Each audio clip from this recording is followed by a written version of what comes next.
Hello and happy Friday. Welcome back to another edition of the GSMC College Football Podcast. Today is Friday, April 11th.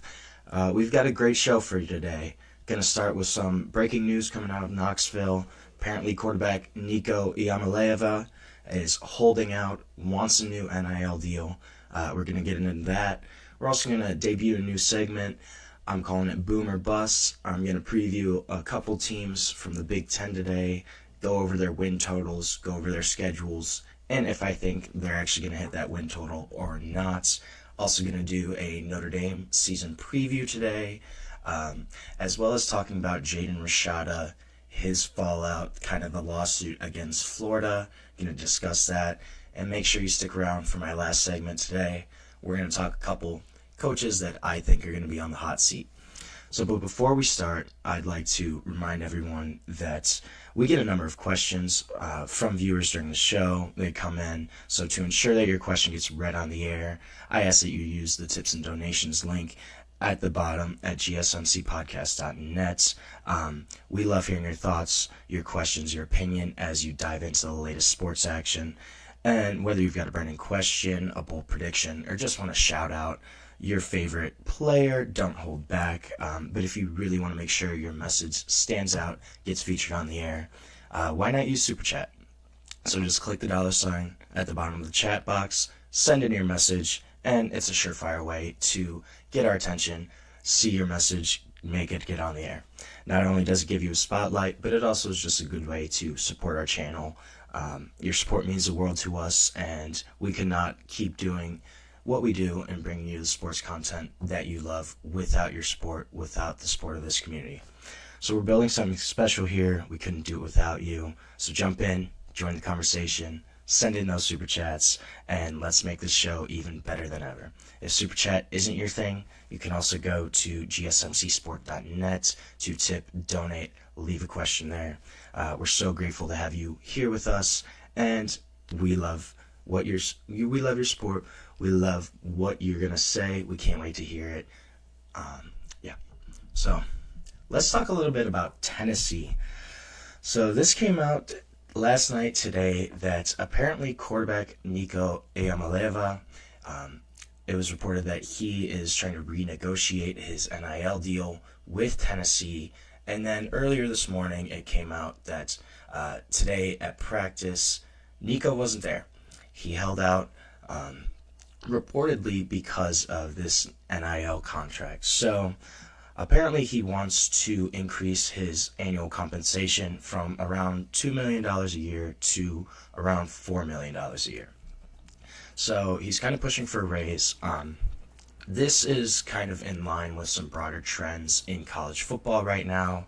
Carson Beck, Darian Mensah, who transferred to Duke this year, they both got around $4 million in NIL money this season to play for this upcoming season. But they did have to enter the portal to get that money.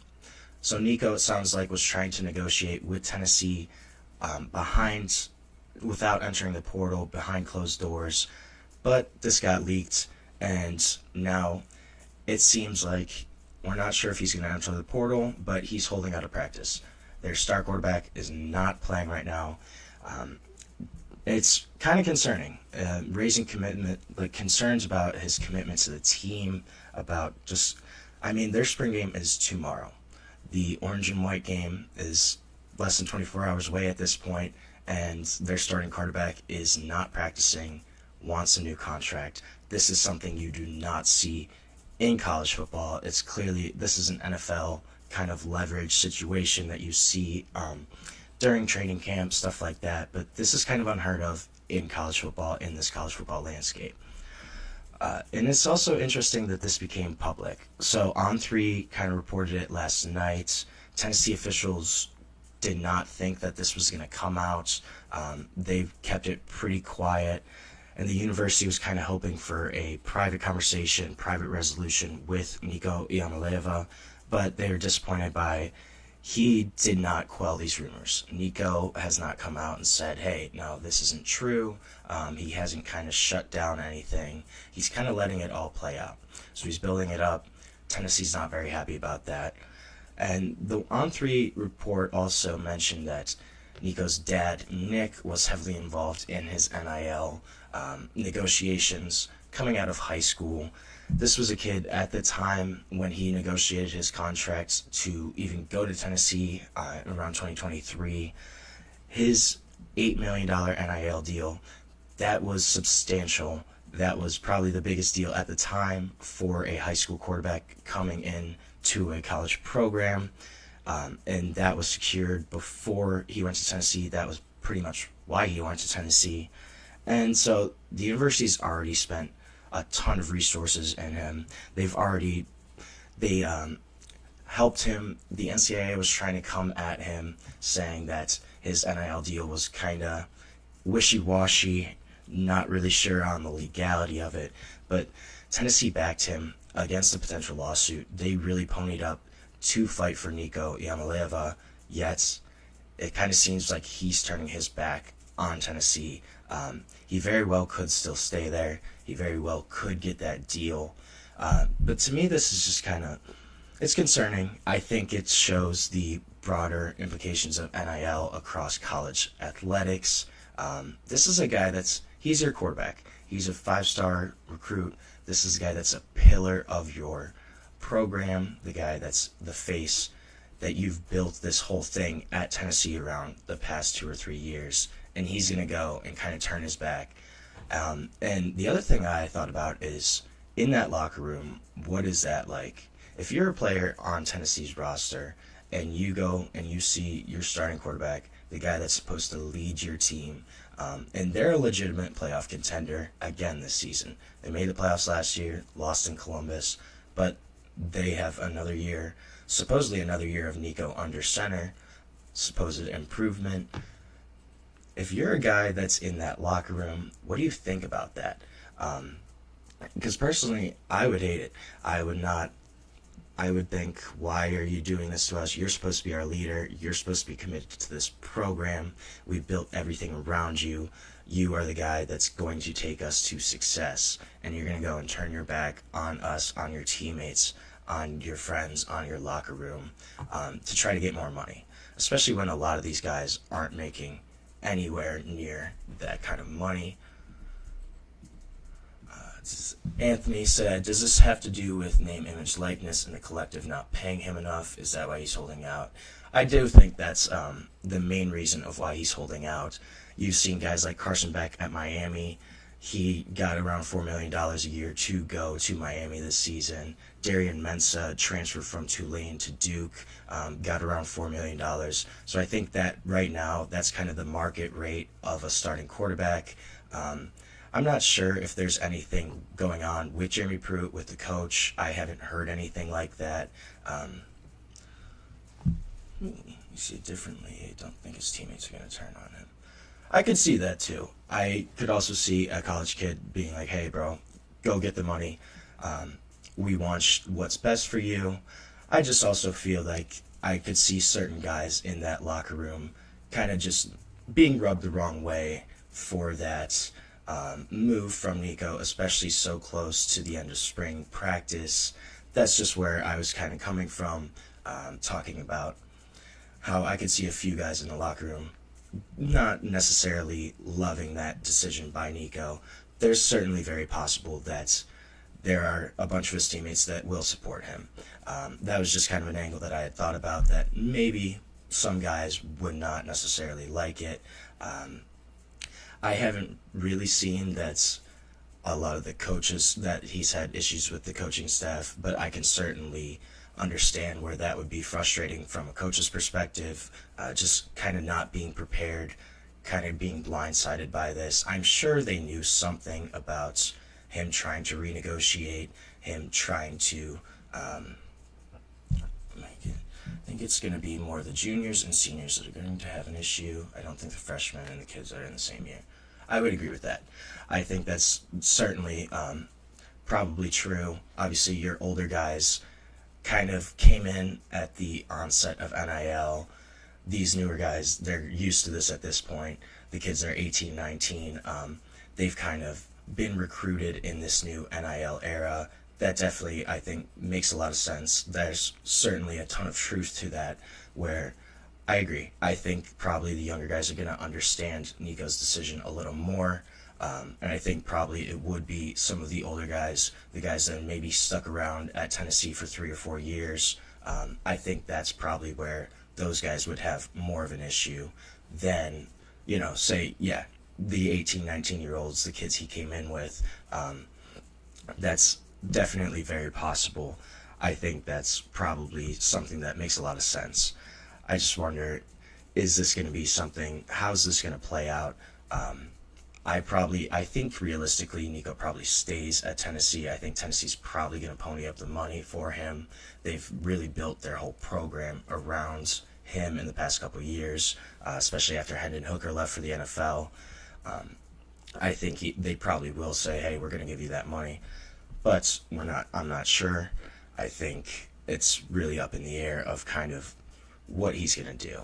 And this is really the first time we've ever kind of seen a college athlete do this. Obviously, you see this in the pros all the time. Guys hold out in training camp, want a new contract. Myles Garrett with the Browns just held out. He wanted a trade. But I think we could see this becoming a trend now where guys are going to stick around, going to jump in the portal, potentially going to try to renegotiate their NIL deals, especially with the impending House settlement. There's going to be pretty much a salary cap in effect coming in July, and I think this is probably Nico's last push to get that kind of money. I think Carson is a different situation. Multiple collectives from Miami are paying for his deal, not the athletic department or coaching staff. That's very possible. I don't know too much about the actual financial situations of both those NIL deals, but that is definitely very possible. Miami, they do have a couple different collectives going around, threw a lot of money at Carson Beck. I'm not sure exactly how the money plays out with Tennessee with Nico's deal. I know it was pretty much kind of directed and put together by the athletic department. So I just don't know if they're going to have a little more collaboration with the collective. I don't really know how that money works at Tennessee. So I'm not sure exactly how they're comparable. I think probably the Darian Mensah situation is a little more comparable at Duke, just where there's not as much of a collective-based argument, a collective-based system of paying these guys. I think that's probably a little more comparable than Carson Beck right now, even though quality of quarterback, caliber of quarterback, I think Nico's probably at least on the level of Carson Beck. I think he's probably a better quarterback overall, or at least the potential's a lot higher for Nico compared to Carson Beck. One of the collectives is giving him $200,000, another was giving him $750,000. Okay, yeah, that makes a lot of sense where it's kind of combined by a couple different places, especially at Miami. Yeah, I figured it was, that makes sense. I'm kind of surprised Miami went so hard for Carson Beck. Obviously, that's the guy they kind of keyed in on after Cam Ward left. That was their guy they wanted, so they went out, got him really early. I'm not sure how that money's going to work for Tennessee yet. I haven't looked at it, but that can make a lot of sense where that money's kind of coming from all different places, all different sources of revenue, especially at Miami. They probably have a couple different collectives that are all kind of pooling that together. So right now, I'm going to take our first break of the show. When we come back, we're going to switch gears a little bit, talk a little bit about some Big Ten teams. We're going to go over and unders, go through their schedules, and kind of discuss if I think they're going to go over that win total or not. So we're going to take our first break of the show and be back shortly on the GSMC College Football Podcast. I feel like I'm losing my mind. Is everybody in the world blind? Please, Lord, give me a sign, a sign. I feel like I'm losing my mind. Is everybody in the world blind? Please, Lord, give me a sign, a sign. I wanna be the greatest. Everybody on the fake shit. I look around and feel like everybody is the fakest. I make this every day and I'm impatient, hoping one day I blow up from the basement. Statement, the top is so vacant. I don't hear shit that I think is amazing. Waiting for my day when I'm playing sold out shows for 1,000 faces. Hey, give me that crown, get in my way and to be put down. It ain't your place, all this my town. If I want that shit, then I'll get it right now. I'm losing it, the noose it fits. I'm losing shit, a stupid myth. You choose to live or choose to dip. You choose to fight or lose your grip and lose a gift. I feel like I'm losing my mind. Is everybody in the world blind? Please, Lord, give me a sign, a sign. I feel like I'm losing my mind. Is everybody in the world blind? Welcome back to the GSMC College Football Podcast. We're going to switch gears a little bit from the quarterbacks, talk about, what do we got, Anthony? The teams that are planning to leave the ACC: Clemson, Florida State, North Carolina, Miami.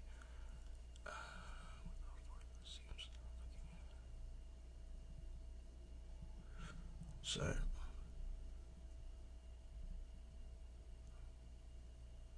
okay. That's a good question. So, Anthony's asking, with ACC teams that are probably going to leave: Clemson, North Carolina, Florida State, Miami, which conferences culturally are probably the best fits. So I'm going to start with North Carolina. I think if anyone's going Big Ten, I think North Carolina makes the most sense. They kind of, especially the Big Ten, almost all of their universities are American accredited universities. It's kind of this big qualifying thing, but the Big Ten almost makes every one of their universities kind of join that. I think that's probably realistically the best fit for North Carolina, just from that kind of perspective. They also have Maryland still in that conference. There's obviously, from a basketball perspective, you probably don't want to be in the Big Ten for North Carolina, but if you're looking from a university standpoint overall, I think the Big Ten probably makes the most sense for North Carolina. Clemson is kind of a tough one. I think the SEC is going to want some of these teams. I think Florida State's probably at the top of the list for them, maybe Clemson. It's going to be interesting, though, because I think Clemson, Florida State, Miami are all realistic SEC teams. I don't really feel like Miami kind of fits culturally with the SEC. I think Florida State's a little bit of a stronger fit just from their rivalry against Florida and just being kind of obviously they're all still in the region. I think, though, that they're all probably going to be, I think there's going to be 2 SEC. Yes, so then that's the other thing geographically. That's what the other point I had with North Carolina is they are the most kind of northern at that point in terms of travel, though. Obviously, we've kind of seen that travel really doesn't matter anymore. You know, you have USC, Oregon, Washington, UCLA, all traveling to New Jersey for certain parts of the year. So we have seen that geography doesn't really count. Obviously, that's a big thing in the SEC, where they still kind of want to keep that geological footprint, especially in the Southeast. So I think it would make sense if you're going kind of based on geography, Florida State, Miami, and then if you're going 2-2, you probably do Florida State, Miami in the SEC. Maybe Clemson joins the Big Ten, but Clemson's not really a fit culturally for the Big Ten. So that's kind of an interesting sticking point where they could potentially be a Big Ten team. I don't really love them in the Big Ten. I think North Carolina out of that is definitely probably the easiest fit in the Big Ten. I think the SEC would want to dominate the Southeast. I agree. I don't think they want the Big Ten in Florida at all. I think the 2 that they would go for out of those 4 would probably be Florida State and Miami, just to maintain control of Florida, of that Southeast region, at least with Clemson and North Carolina. You're going up north a little more. Obviously, Clemson's still in South Carolina, but it's not Florida. It's not that, deep southeast region. I don't think that's they want the Big Ten to get into Florida, especially it's such a fertile recruiting ground. Obviously, there's a lot of talent in Florida. I think the SEC would probably try. I think Florida State's probably the number one team they go for, and then probably Miami. Honestly, that could make sense. Clemson going to the Big 12, I could see it. I just wonder who else is going to join. I don't think they're going to do odd number of teams. I think we're going to see a whole realignment in about 5-6 years, right around 2030. That's kind of the big target date, just because TV deals for the SEC Big Ten run out at that time. That's kind of when the ACC, it looks like it's going to be feasible for those teams to leave the ACC. That settlement's still not reached fully where they're going over the exit fee, because right now the exit fee to leave the ACC is astronomical. It's over $100 million easily. The number's kind of been disputed. So it's not feasible right now for any of these teams to leave. I think in about 5-6 years it's probably going to happen. I could also see it kind of being the SEC and Big Ten dominate at that point, like completely, totally dominate, where they're having 20-team super leagues almost. So at that point, it's very possible that Clemson would try to join the Big Ten. UCF, I think that makes sense from a numbers perspective. I'm not sure if the SEC would go along with UCF just from an athletics perspective. They haven't, traditionally had that long-standing success in athletics. Obviously, UCF, people don't realize, it's like the biggest school in the country. It's top 3 in enrollment. It's massive. Probably there's a lot of money there that can be unearthed. So I think the potential for UCF is definitely there. I don't know if the SEC would want them right now, just because of, the SEC is so athletic driven as a conference. It's not like other conferences where they kind of look at the university holistically, saying as a bundle package with Florida State and Miami. That could make sense. I think if you're doing that, you're probably bringing in another team. So at that point, if you're going to bring in UCF, Florida State, and Miami, you probably try to bring in Clemson as well. So you bring in 4 teams rather than 3. UCF could be a really solid option there if the SEC is going to continue trying to expand. I think they will. I think right now it's a race to the top for the SEC and the Big Ten. It's a two-leg race, two-headed race. It's only between those two conferences right now, and the gap continues to grow. I could see UCF being a team, they're not really talked about right now, but that could make a lot of sense where they do try to bring them in with Florida State and Miami. I don't know if UCF would be a target for the Big Ten right now.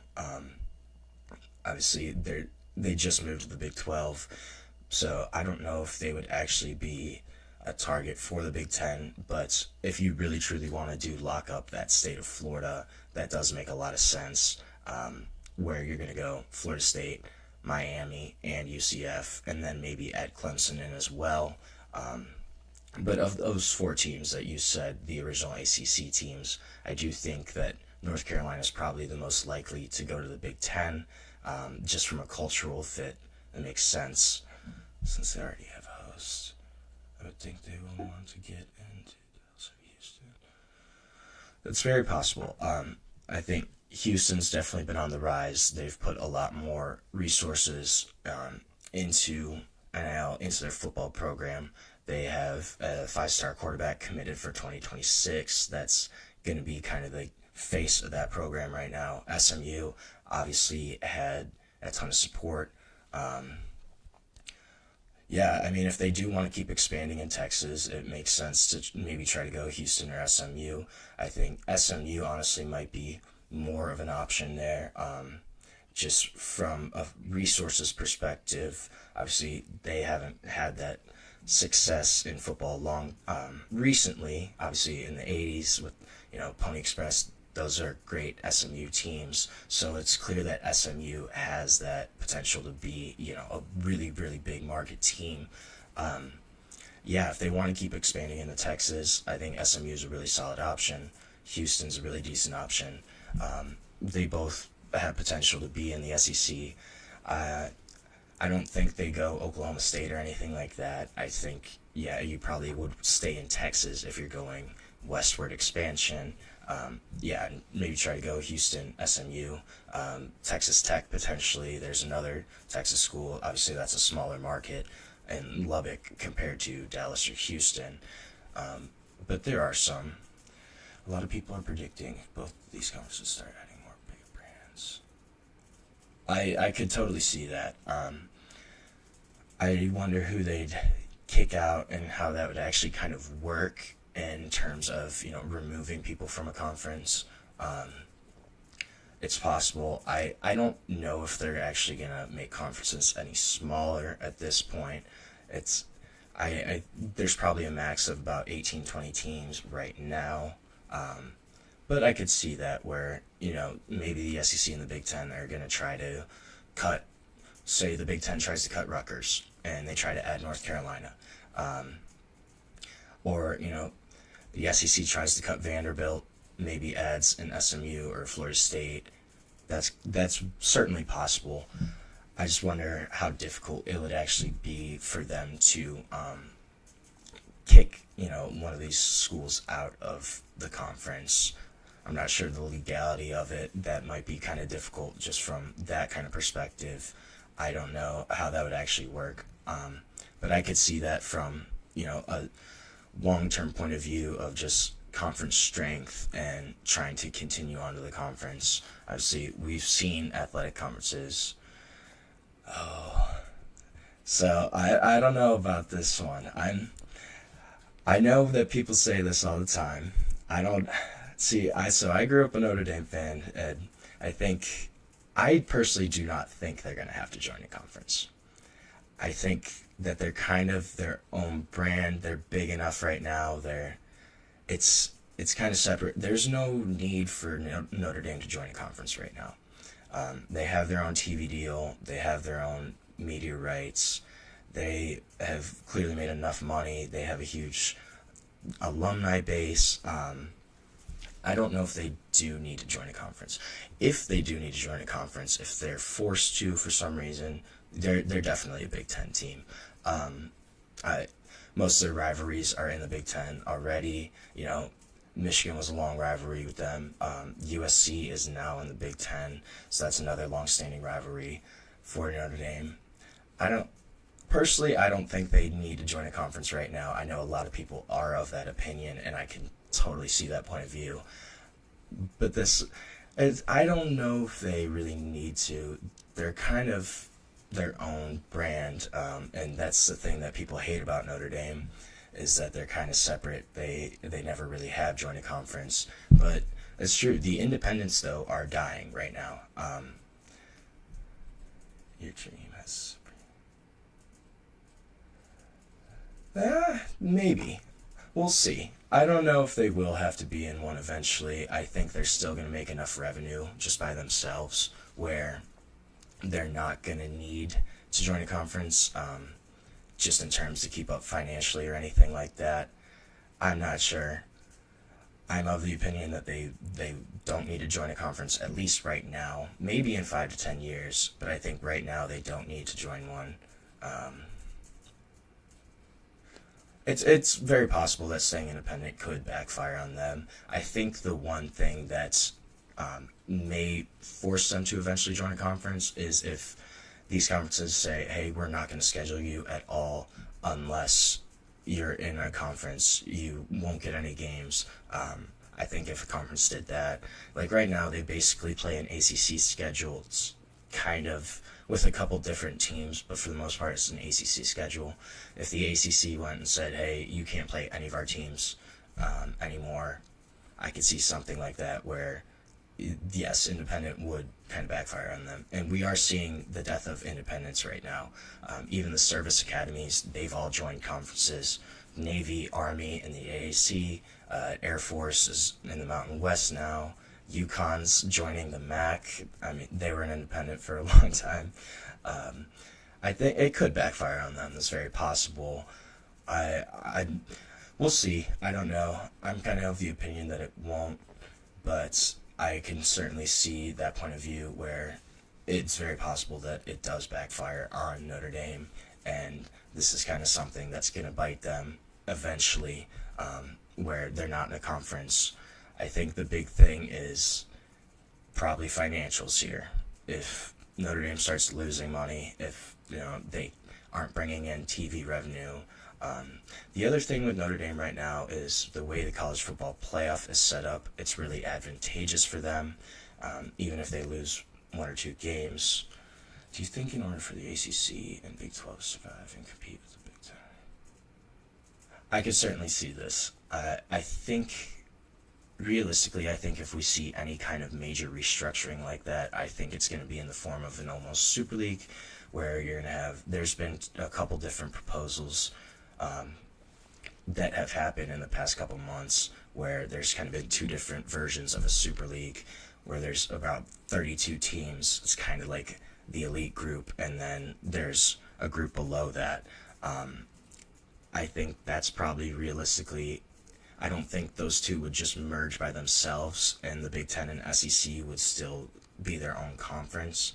I think, if anything, they would probably be kind of a culmination of all those conferences, and it's going to be almost a Super League of sorts, where you're going to have, Florida State, Clemson, Miami from the ACC, your premier SEC teams, your big-time Big Ten teams, and, some of those bigger brands in the Big 12, where they're all kind of up in that upper echelon, and then there's everybody else in college football. I've actually seen, so the ACC, this is for basketball, but it's potential that the ACC can merge with the Big East for basketball. So I think if they do that, I don't see them merging with the Big 12 for football. It is possible, though. I think you'd have to have, your big programs, your Clemsons, Florida States, Miamis, they would have to kind of drive that decision. But I think it's probably more likely that Division II. I honestly have no clue how the Division II playoff system works. Is that a playoff system? I know how Division III kind of is, but I have not seen the Division II system yet. So, the playoff system's going to be tweaked anyways at some point. It's, I think, even right now under the current format, under the 12-team format, separate sports, like baseball, football. Okay, I see what you're saying. I that's very possible, I think. You kind of already see that in certain aspects with some college sports, like Notre Dame, your example, like Notre Dame, besides football, they're in the ACC for like every other sport, but in hockey, they're in the Big Ten. I could see something like that where, for football, the ACC merges with the Big 12. For basketball, they do merge with the Big East. That could be something that makes sense. It'd just be a lot of logistics to work out, but I think that's something that's very possible. It could work out for sure in just in college athletics in Division I. So right now we are going to take our second break of the show, and we will be back shortly on the GSMC College Football Podcast. Looking for your daily fix of sports talk without having to pay for it? GSMC Sports Network is available on YouTube. Just search GSMC Sports Network. Get your fix of daily sports talk shows on YouTube, absolutely free. NFL, college football, NBA, MLB, MMA, UFC, fantasy football, and so much more.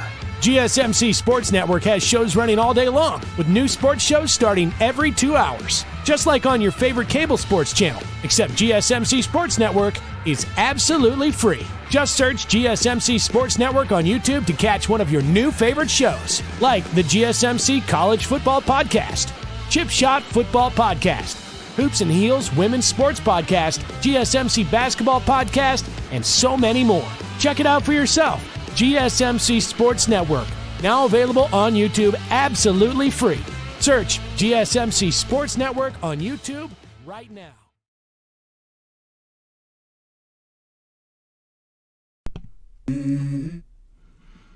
Welcome back on the GSMC College Football Podcast. Anthony and I have been having a good conversation here about some SEC, ACC kind of expansion. I'm going to switch it up a little bit. I'm going to talk about some Big Ten teams and their win totals for the season. So we're going to go over, not that. We are going to go over USC, Illinois, Nebraska, kind of go over their schedules and talk about what I think is going to happen with them. So USC right now, their win total, it's over under 7.5. They've got an interesting schedule. So week 1, they open up Missouri State. That's going to be a win. Week 2, they have Georgia Southern. Another should be cakewalk. Then they go to Purdue. Purdue hasn't been great the past few seasons. I think USC wins that game. And then they have Michigan State at home. I think that's another win. I think USC starts off 4-0 in the season. But then they go to Illinois September 27th. Illinois' got a really good roster this season. Brings back Luke Altmaier for another year as the starter. I think this is going to be a game that USC probably loses in Champaign. USC then has a bye October 11th. They come back home, play Michigan, and Michigan, I think they're going to have a better season than last year, I believe. They had some really good momentum at the end of the year, beat Ohio State in the shoe, then went on beat Alabama in their bowl game. So I think Michigan comes in and beats USC in California. Then after that, USC has to go play Notre Dame in South Bend. I think they continue their losing streak then. So they're going to go into Nebraska in November, I say at 4-3. It's going to be a crucial point of the season. They're going to go play at Nebraska. Nebraska had a pretty solid season this past year, but I think USC kind of gets their stuff together after that stretch. Does beat Nebraska at home. They go, or on the road, I'm sorry. Then they go back home. They play Northwestern. Northwestern has kind of struggled. They've also had the hazing lawsuit kind of being settled this year. I think there's going to be a few distractions at Northwestern. I think USC wins that game as well. November 15th, USC's got Iowa at home. Now, Iowa's going to be a tough team this year. Not really sure how they're going to go. Obviously, their offense has kind of been changing. Brian Ferentz finally out as offensive coordinator last season. And we'll see if Iowa actually looks like they have an offense at all. That's kind of been the question for about 20 years for Iowa, is whether they have an offense or not. I think they're going to be decent this year, but I do think USC does pull out that game. At that point in the season, they're going to be only have a couple losses. They got 2 games left after that. They have to go to Eugene, Oregon, play Oregon. I think that's going to be a tough game for them. Oregon's going to be really solid again this year. They have a ton of talent on both sides of the ball. First-year starter Dante Moore. But Dante Moore is a 5-star, played a lot as a true freshman at UCLA. This is going to be a game that will be tough for USC. I think they lose that as well. At that point in the season, they'd be 7-4 going in to UCLA at home. UCLA, I think, is going to have another tough year in the Big Ten. Probably been the West Coast team that has struggled the most since joining the Big Ten. I think that's going to continue this year. And I think USC does pull it out over UCLA in rivalry week. So I think USC goes 8-4 this season. They do go over that 7.5 win total, but just barely. And I don't know. I think they're going to kind of struggle. I don't think it's going to be a great season for Lincoln Riley and USC. there's going to be a lot of questions here, a lot of comments on what Lincoln Riley's doing. Has he actually improved USC at all or not? Then we're going to go, so USC ends up 8-4, and all these teams, their win totals are 7.5 games. So they're kind of all in the same boat. According to Vegas, they're kind of all grouped together. So USC, I think, goes 8-4. They get over, but just barely. And then I think the calls for Lincoln Riley to be gone get louder and louder. Moving on to the Fighting Illini. This is a team that's feisty. I like them a lot. Brett Bielema, head coach. You have Luke Altmaier coming back. You have a lot of talent on both sides of the ball. They've had some pretty decent seasons. Last year was a really solid season for them, ranked in the top 25 for a while. But they kind of faltered at the end of the season. However, this team's returning a ton of talent. I think the biggest thing is that they are returning their quarterback, who has a good play style, good chance to be a really good quarterback. He has been solid for them the past few years. Transferred from Ole Miss, kind of grew into his own as a starter. He was a guy that lost out to Jackson Dart at Ole Miss, transferred after that. But he's been a really solid quarterback for Illinois, for the Illini.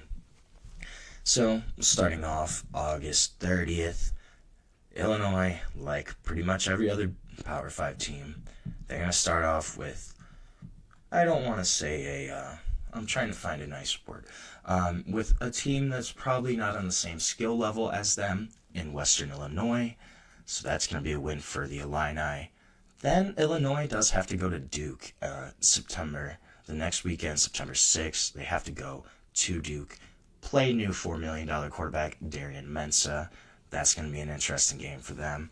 I think they probably lose that game early in the season. Duke's a much better team than people realize. They won 9 games last year, are going to have an improvement at the quarterback position. Even though Malik Murphy was not bad for them last year, I think Darian Mensah is certainly an upgrade for Duke. And this is a team that's really going to try to push for an ACC championship this year. So I think Illinois loses to Duke. They're at 1-1 in that point in the season. September 13th versus Western Michigan. I think they pull out a win there, and that's a decent win for them. Next week, September 20th, they got to go to Indiana. Now, Indiana had a great first season under Curt Cignetti. This is a program that's on the up and up. I think they're going to be consistent again and really have a solid year. Going to be another year in Cignetti's system. It's going to be a really good, well-coached Indiana team. And Illinois is going to have to play in Bloomington. I think they do lose that game. So now they're at an inflection point in the season. They're going to be 2-2 coming into that USC game I talked about on September 27th. And I think at that point, Illinois will be 2-2 realistically. USC's probably 4-4. I think Illinois is going to be really fighting for a win then.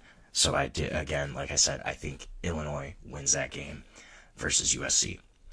At that point, they're 3-2. They go to Purdue. I think they win that game pretty easily, so they're 4-2. Then October 11th, they have to play Ohio State. Now, this is at home, and I think this is certainly a game that's going to be more competitive than people think, especially if Illinois is able to beat Duke early in the season, if they're able to possibly beat Indiana, either one of those games, I think they're going to have a little confidence, and I think it could be a tough game for Ohio State. However, I do think Ohio State pulls it out.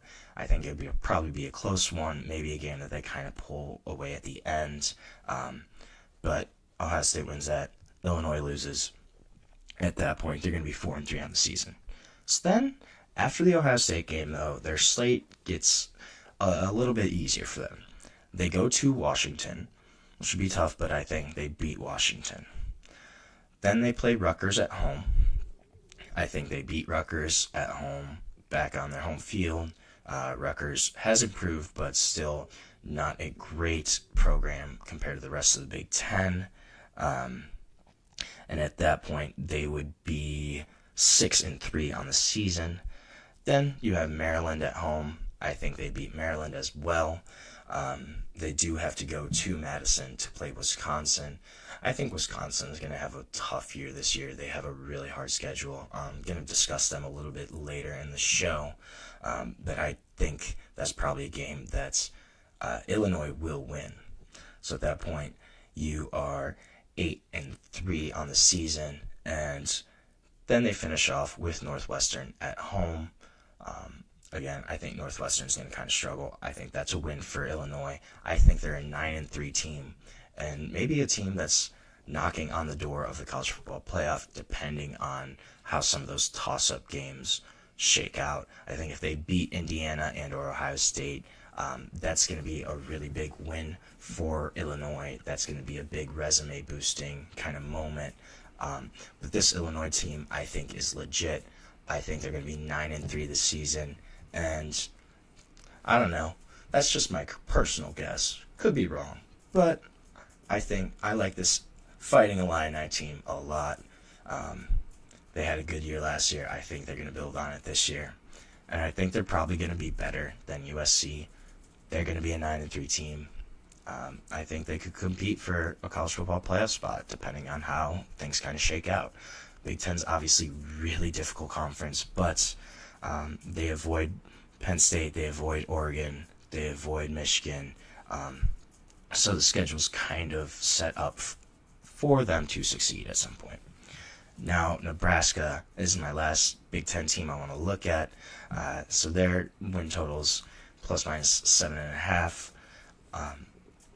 And this is a team that's going to return Dylan Raiola, going to return Matt Rule as the head coach. And they had a decent year last year. They started off really hot, kind of fell off towards the end of the season. But they're kind of projected in this same neighborhood as USC, as Illinois. So we're going to start off August 28th. They're playing at Cincinnati. I think they win that game. I think that's kind of a toss-up. Cincinnati's kind of struggled the past couple of years, especially since joining the Big 12. But they certainly could have a bounce-back season. Nebraska has to play there. Not that Cincy's the toughest place to play, but still an away game, week 1. It's tougher than people think. They come back home after that Cincy game. They have Akron at home. Sorry, Zips, but I think Nebraska's going to roll through you there. Then you got Houston Christian at home as well.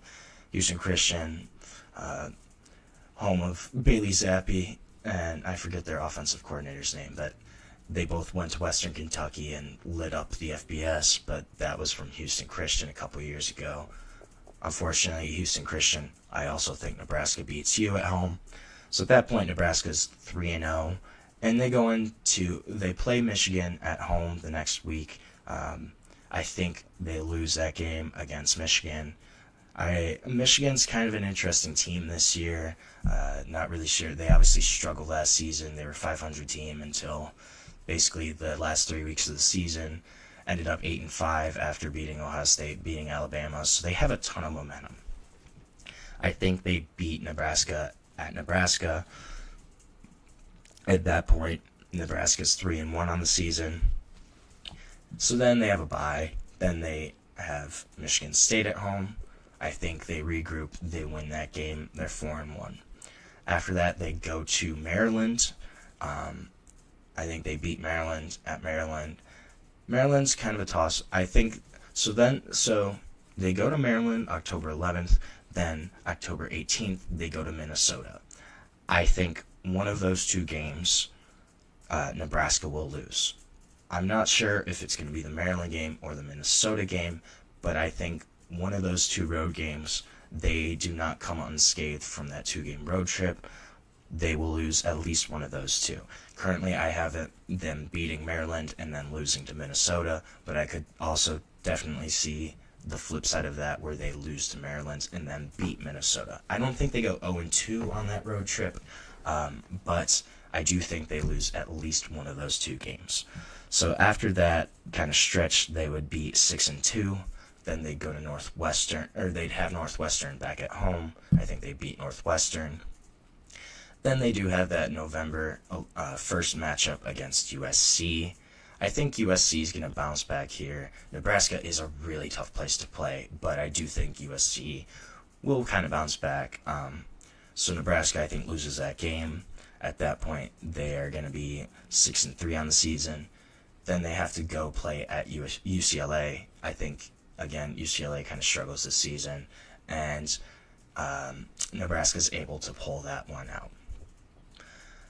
Then they have a bye, and then, November, I was looking at 11, so thinking November, it's the month 11. November 22nd, there we go, that's better. November 22nd, they play at Penn State. They got to go to Happy Valley. That's a really tough place to play. I've seen a game live there, and that's a really difficult place to play at. So I think Nebraska loses that game. Then they finish out with Iowa. This is kind of a toss-up, but I think Iowa probably beats them at home too. So at that point, Nebraska is right under the total. They would be 7-5 on the season. I think their range is probably anywhere from about 5-7 to 8-4. They have the talent for sure to compete, to be right up there, but I think that's kind of the high end projection of Nebraska. I kind of went in the middle. I think they're going to be about a 7-5 team, still be above 500, but they might not kind of be all the way up at the top like we kind of thought. So we're going to take another short break on our show, and when we come back, we're going to talk about some coaches on the hot seat. So stick around, stay tuned on the GSMC College Football Podcast.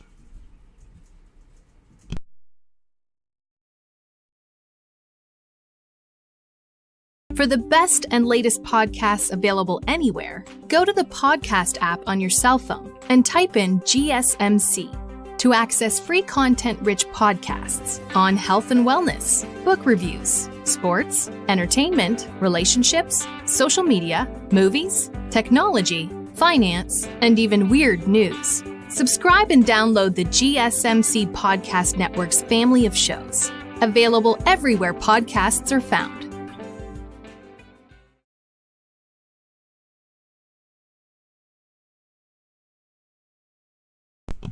Welcome back on the GSMC College Football Podcast. Kind of got a little off track today on our show, but that was great. Anthony and I had some good conversation. So we are going to talk a little bit about some coaches I think are going to be on the hot seat.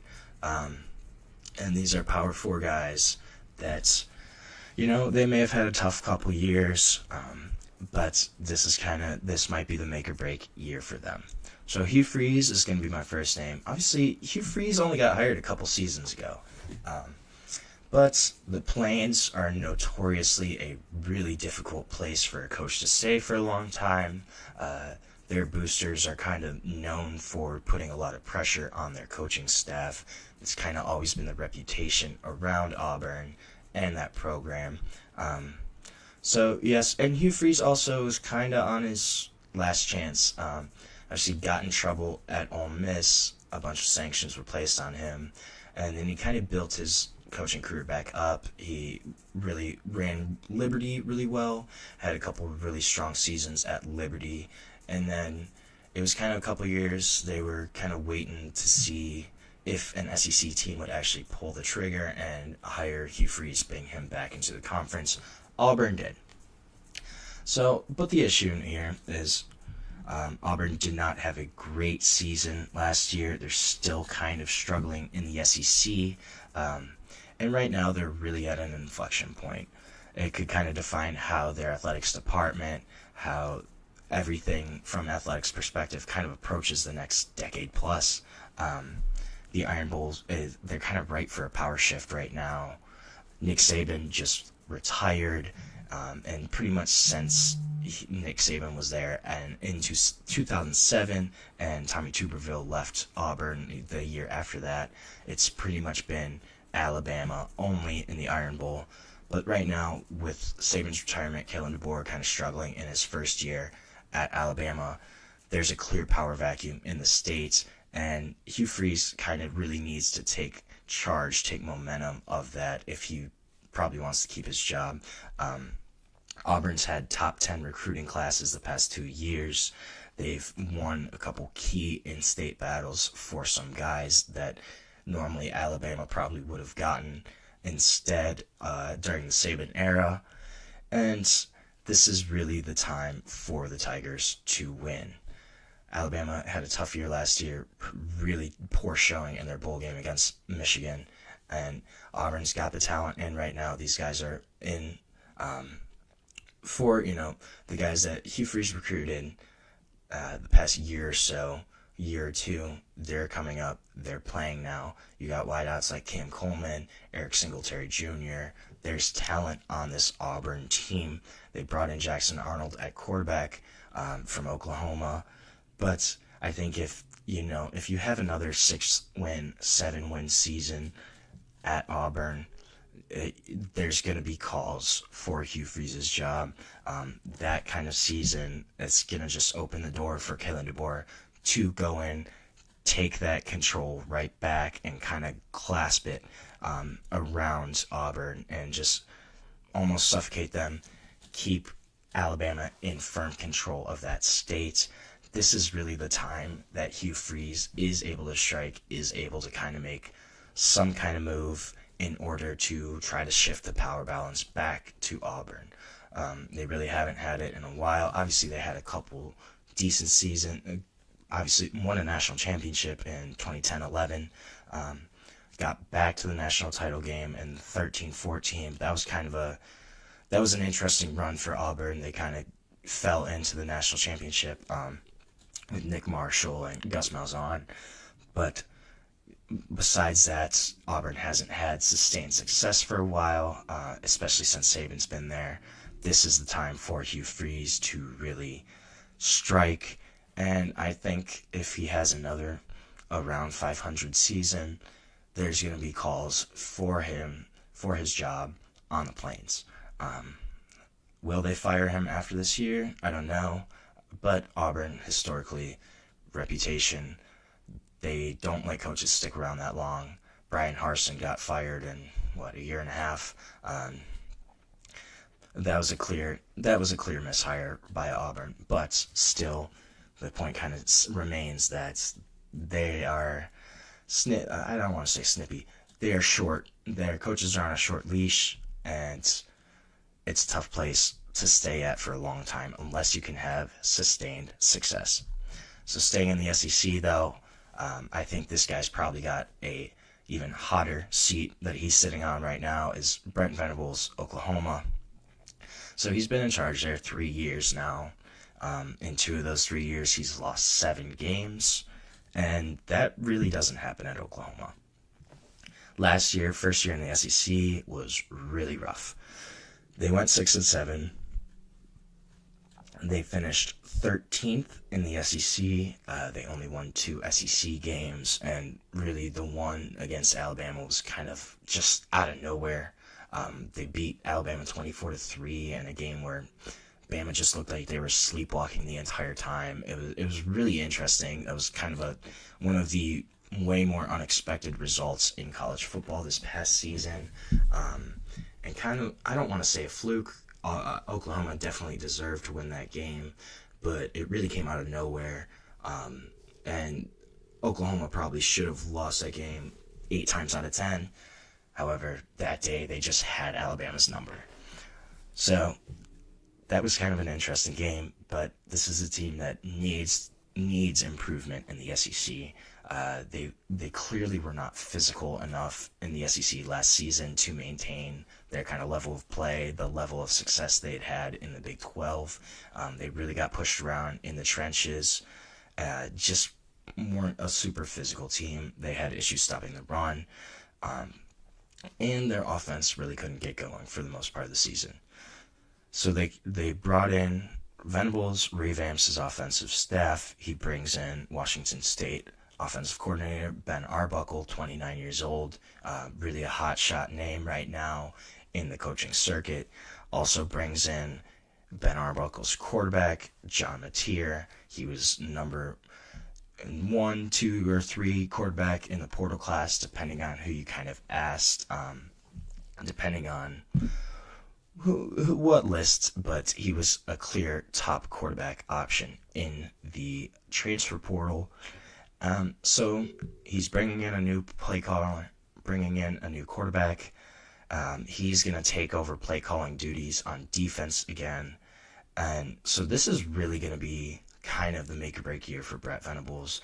He's placing a lot of the burden on his shoulders. He's taking back play caller duties on defense. He brought in a new offensive coordinator, and brought in a new quarterback. So if things still go wrong at Oklahoma, I would expect a coaching change there. And that's really a place that tries to keep hold of their coaches for a long time. They haven't fired a coach since like 1998. I think, something like that. So obviously Lincoln Riley left for USC. Bob Stoops was there forever. But Venables, he needs to win this year. He needs to have probably at least an 8 or 9 game win season to maintain his job. And that's going to be really tough because they have back-to-back road trips at Tennessee and Neyland and at Bryant-Denny in Tuscaloosa, Alabama. So that's going to be a tough one for Oklahoma. I think they need to pull at least one of those out in order for Venables to make a case to stay at Norman. If not, I think they're probably going to look in another direction this season, or after this season, in Norman. Switching gears, though, going up north, I think, and I really love this coach, but he's kind of running out of time. Luke Fickell at Wisconsin, this is going to be a really big season for him. And this is kind of surprising how much he's struggled, at least I think it is, just because he was such a great coach for Cincinnati, proven there. He was being considered for the Notre Dame gig. He probably would have gotten the Notre Dame job if Cincinnati did not make the college football playoff that season. Instead, they go with his defensive coordinator, former defensive coordinator Marcus Freeman.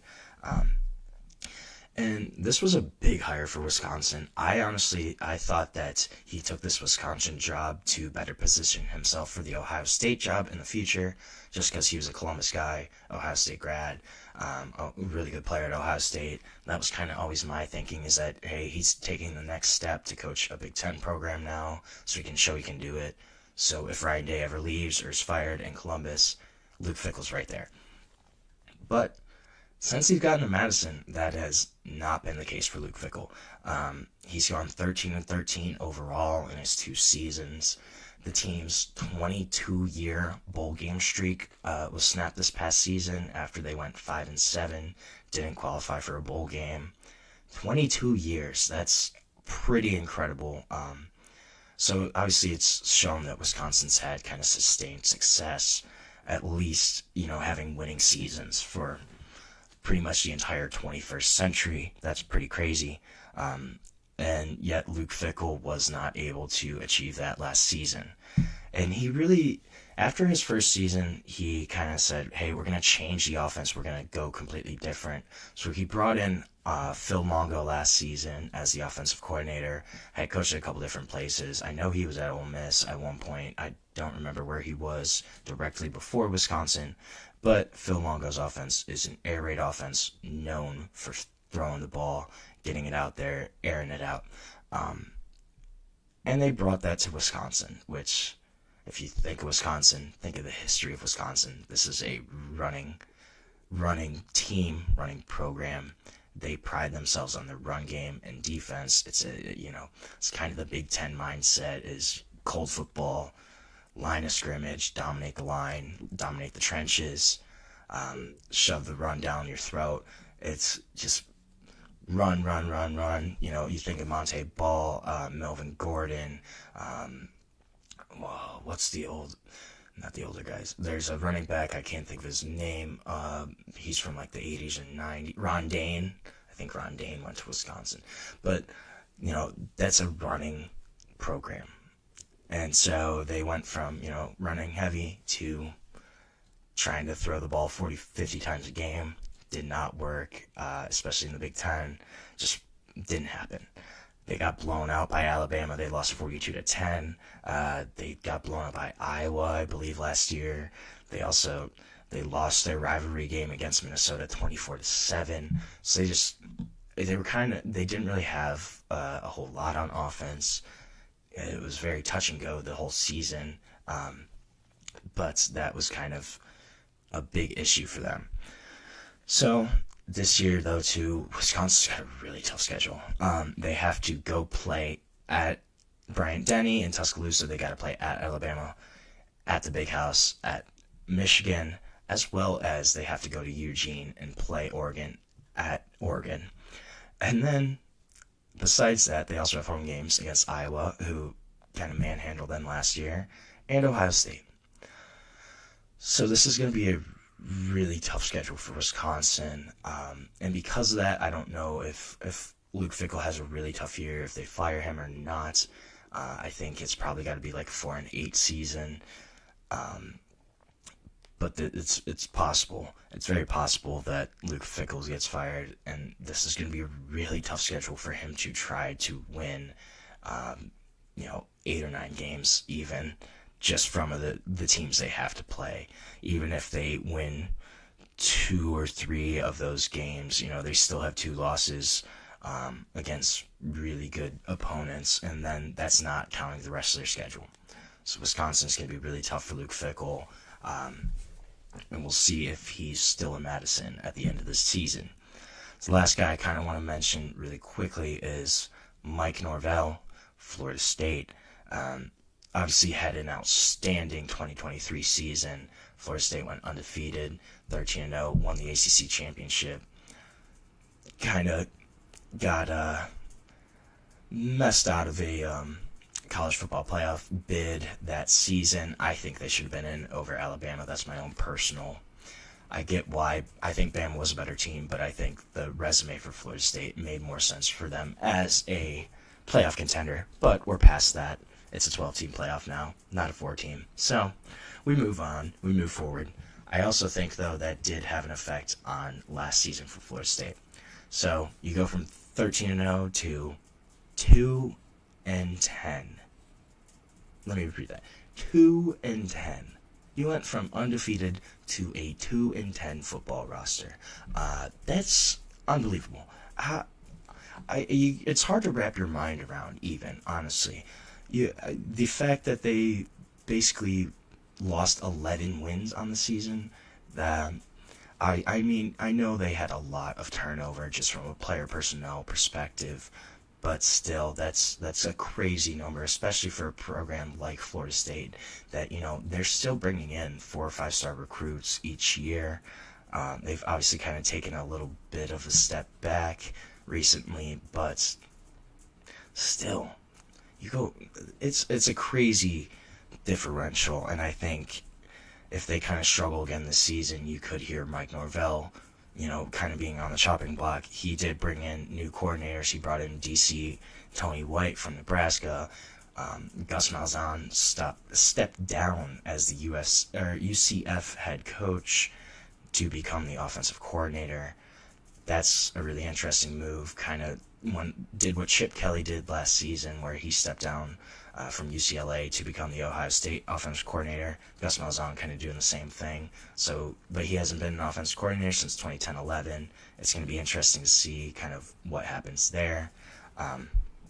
But if Mike Norvell doesn't get it right this year in Tallahassee, I think we are going to start to hear his name even more and more on the hot seat. So that's going to be all for our show today. Thank you so much for tuning into the GSMC College Football Podcast, presented to you by the GSMC Podcast Network. Your support means so much to us, so please remember to subscribe to the show, like the channel, leave a positive comment. Really does make a difference. As well as you can follow us on Instagram, Facebook, Twitter, TikTok for more sports contents, more updates that you love. Thanks so much, and have a great day.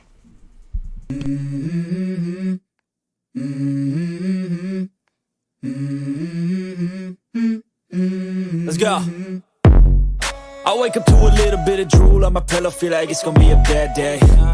Yeah, I'm tired of shit, and the coffee ain't hit yet, damn ain't